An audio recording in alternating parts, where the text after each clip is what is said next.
All right, in this video, since we're not gonna go through, obviously every single thing I went through in the military, like in order and all that. We're just gonna talk about specific things that occurred, specific circumstances, instances, situations, all that jazz, and how we had to handle it all, how I chose to handle it. But I'm going to say personal growth is something that you do for the rest of your life. It's not something that like you do once or you change like one thing and then you're like, I am done growing. No, you're probably still the seed in the freaking dirt. But you got some good dirt and you finally put your nice beautiful seed in there. But then it's gotta grow. You still gotta put water on that, and more water, and more water, and more water, and more water, and more water, until maybe one day, hopefully, it sprouts a little bit. But then guess what? You're not done. What if you're a beautiful sunflower? You know how tall those things grow. So you cannot just grow this much and think that there's gonna be a beautiful sunflower at the end of that, because those things are like 10 feet tall, maybe even taller. Like, hold your horses, okay? Anyways, I just had to get that out there because I do feel like a lot of people think that personal growth is, I read this one book and I make some changes and I'm done. You should probably do that every month, every quarter, every year, every something, because we're always learning and improving. We're always gaining new experiences, new perspectives, new opinions. So it's not just a one and done thing. And just because right now where you are is better than you used to be still doesn't mean that you're done, okay? We're not done until the day we die. So, in this video, I'm going to just briefly discuss the things I disliked about the Marine Corps as a whole. Okay.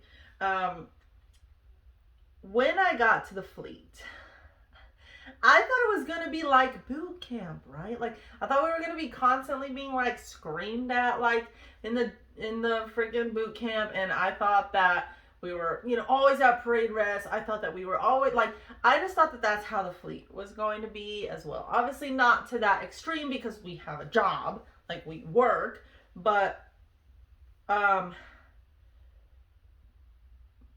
character-wise, Marine-wise, unit-wise, I thought it was going to be still a lot more structured. It was not. I honestly was really shocked and kind of like, why is everybody so chill here? It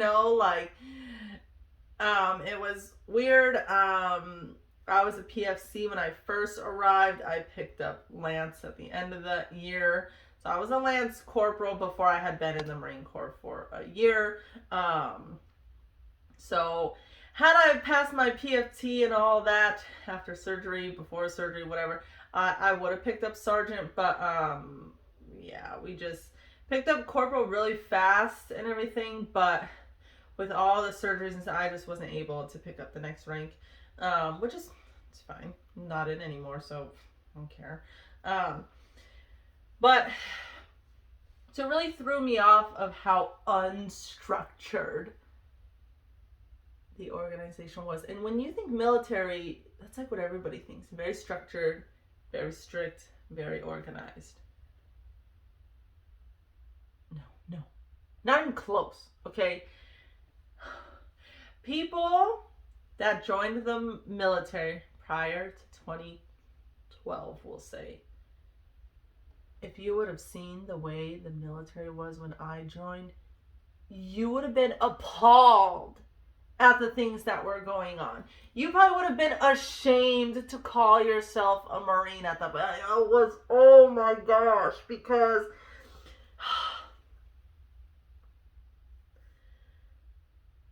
in the military, when you join the military, you are supposed to adapt to the military. The military is not supposed to adapt to you. And that's exactly what was happening when I first joined. The military started adapting to this new generation.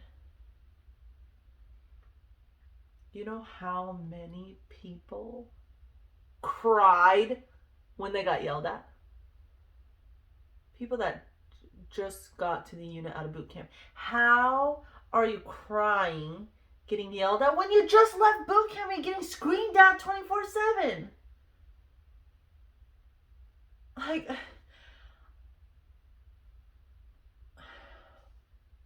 my husband didn't understand it when I would come home and tell him, like, this new wave of Marines is extremely entitled, very like, I'm gonna go tell the EO the moment you yell at them. Like, it was absolutely ridiculous. And my husband's like, write them up, do this, yell at them, give them this, give them that. And I'm like, what part of they go to the EO and complain about us and then we get in trouble are you not getting? Like, people were going to the EO like left and right, okay?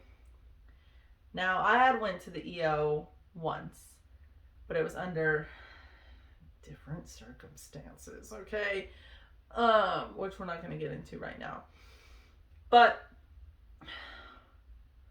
that new generation of Marines was just the most entitled, like the kids, just like the kids nowadays. And instead of coming into the Marine Corps and embracing the Marine Corps and the traditions and the way that things are done in the military and adapting to the military, they expected all of us to adapt to them. And the military was making us do it. And honestly, if we were to go to war, I don't think we'd win. Or maybe we would, but a lot more people would die because these people are not ready for anything, okay? It was really bad, like, really bad. I also don't like the fact that so many good people get out of the Marine Corps because of the shit that we deal with while we're in, and nobody listens to us. Nobody lets us give other ways of doing things. Nobody has conversations with you. The older generation was still very, I'm a staff sergeant, so you have to listen to me. But what we're doing is ass. Like, why is there 175 steps when we could make it more efficient and the outcome more effective if we shrinked it down to the key 10 steps?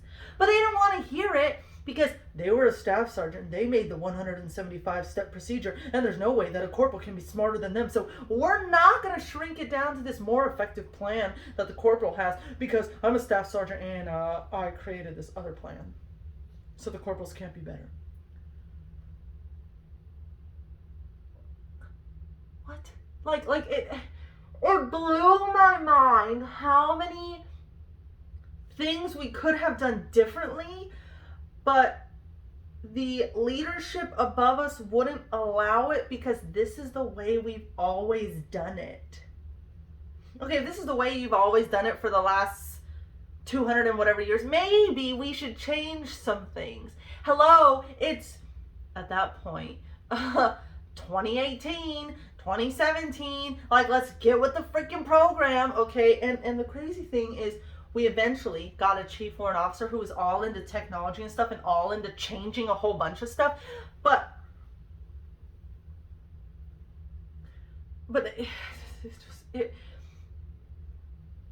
the leadership was so toxic. It was so bad. But one thing that was good was that first sergeant over at company would always butt heads with our master sergeant, which was good for us because if we ever had an issue with our leadership, guess who you went to talk to? First sergeant. And Now, they tell you not to skip ranks and stuff like that, but if you have a problem with the master sergeant, you can't necessarily address that problem with the master sergeant. But what you can do is tell your staff sergeant, hey, I'm going to company to talk to first sergeant. And they are not supposed to like tell you that you can't. It's open door policy. You could go walk and talk to the colonel if you really wanted to. I mean, you might have to make an appointment or something because they're not always there. But like you can go and talk. It's supposed to be open door policy. Like, but you're not supposed to just blindside them and skip everybody. You're still supposed to let them know, hey, I'm going to the EO. Or, hey, I'm going to company. Hey, I'm going because this isn't right here. Two major things that bothered me the most when it came to that is when they try to handle it in-house, meaning don't take it to the first sergeant. It almost was taken as a joke. Like you weren't taken seriously in your complaints about the leadership. Like I literally felt like I was being made fun of by the chief warrant officers for my complaints. Because it to a certain extent, it was something that was small, but something that kept continuing to happen. I was not the only Marine that complained about it. I was not the only one that complained about it for as long as I complained about it. There was like 7 of us and civilians that had this complaint and nothing was ever done about it. You want to know what was said? Well, she's 3 years away from retirement, so I don't give a fuck. I should not have to sit here and be treated like that every single day because she's got 3 years until retirement. I don't care. Same with the time I went to the EO. We're going to sweep it under the rug. He literally said that to me. And I found out later the reason why they wanted to sweep it under the rug was because that particular chief warrant officer was about to be promoted to captain. But if this little complaint got out, he probably would not have got promoted to captain. So the master gunnery sergeant over there said, we're just going to sweep it under the rug. So then this man calls me back into his office and apologizes to me.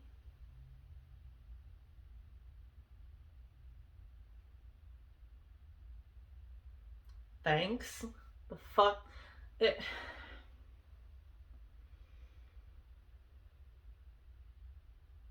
They treated mental health problems as a joke.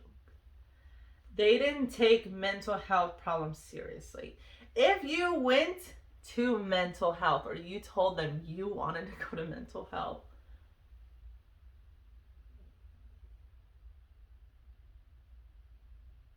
they basically were like, you're useless. You want to know why I have these mental health problems? Because of the shit that is going on here. And nobody cares. Nobody listens. Nobody makes any changes. Nothing happens. How else are people, because we're fucking people, how else are we supposed to continue to operate the way that we're operating under those conditions and circumstances? And then when we reach out for help, we get laughed at, or we get told that we're faking it, or we get told that, oh, there's something wrong with you, so you need to go work in fucking maintenance now because there's something wrong with you. You can't work in records. I worked in records for 2.5 years dealing with that bullshit before I finally went to mental health to get some freaking help, because it was to the point that I was having mental breakdowns at work. I would leave, walk outside the office and go fucking cry, or go sit in the car and cry because I couldn't deal with it anymore. It's not like I just woke up one day and was like, I'm going to mental health. It was 2.5 years of dealing with that crap, dealing with the crap of the unit, dealing with stuff going on in my family, dealing with stuff going on with other Marines that, like, it was absolutely insane how they really just didn't care about people's mental health. And then they try to tell you that favoritism doesn't exist or that there shouldn't be favoritism.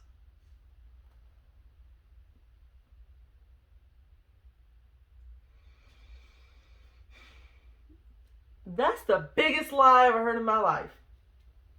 There's favoritism left and right. Male, female, don't matter. If you're buddy-buddy with the chief warrant officer, which I don't even know how a chief warrant officer is buddy-buddy with somebody who's not even an NCO yet. That shouldn't be happening, okay?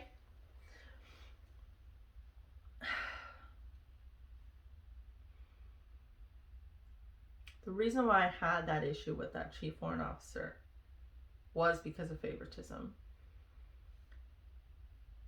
Something was supposed to get done. And it was the job of the people in the front office. I did everything I needed to do on my end, and I submitted all of it to the people in the front office. It was then their job to submit it to the other lady to get it all taken care of. I got called into his office that day, screaming at me. For fucking what, okay? Tells me I can't work in records anymore and I gotta go to maintenance. At our unit, if you go to maintenance, it's like they hate you. Like you're like an outcast. You're like the ugly duckling. You're like the child nobody wants. You're like, you're done. They don't want to deal with you. They're sick of you. They hate you. You cause problems. They don't want to deal with you anymore. They send you to maintenance. And everybody knew that. I was the best records person they ever had. And I honestly hope that records fell the fuck apart when I freaking left. Because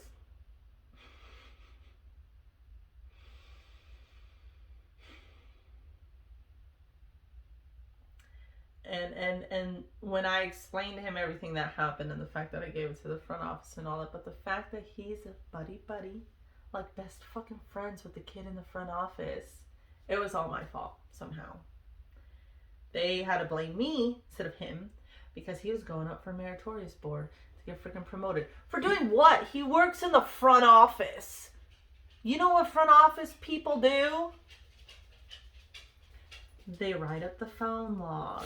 They write up the schedule for PT. They process maintenance requests. They fucking don't do anything because I worked in the front office for a little bit before I got moved to records. You didn't fucking deserve a meritorious promotion working in the damn front office. The other thing I dislike about the Marine Corps. Come on, bud. Come on. Come on. The other thing that I don't like is people are getting promoted based off how they look on a piece of paper. But you know, paper can be manipulated. What needs to happen is they need to not sit them down in a board, a promotion board, with their staff sergeant and their master sergeant. Because guess what? Those people like them, so they're going to get promoted. They need to sit them on a board of their freaking peers. And I will tell you, those people that were getting meritoriously promoted, the worst workers I've ever seen in my life. So lazy. Didn't care about anybody else because they knew they were going to get meritoriously promoted because people liked them and they looked good on fucking paper. But they sucked at their job. They didn't care about anybody else. They only cared about themselves. And that's how you make it in the Marine Corps, by only giving a shit about yourself and your own career and not anybody else. When you're an NCO who cares about your Marines, or a staff NCO that cares about your Marines, you're going to get a lot of pushback from higher up because they don't give a fuck. And that's wrong. It's messed up and it shouldn't be like that. It's like the good people get shit on while the horrible people are getting meritoriously promoted, are getting extra days off, are getting all this stuff. But the people that are working hard and grinding every single day and doing what they're supposed to do and taking care of the Marines, they get shit. And that's why the good Marines get out. it's ridiculous. Sorry, I went on like a little rampage there because it just blows my mind at how bad it was and how bad it probably continues to be. But you know, you have these old ass people who are in this old ass mindset who are still holding higher fucking ranks because they stayed in long enough. We need to get some younger people in here, some fresher people in here, so and switch it up. Something's got to happen because the way it's going, the army would probably beat us. It's freaking sad, okay? But that was a long little rant. I'm going to end it right here. The next video we'll get a little more into some of those situations and some of the good stuff, like my friends that I miss. So for now, that's the end of the video, and I will see you in the next one.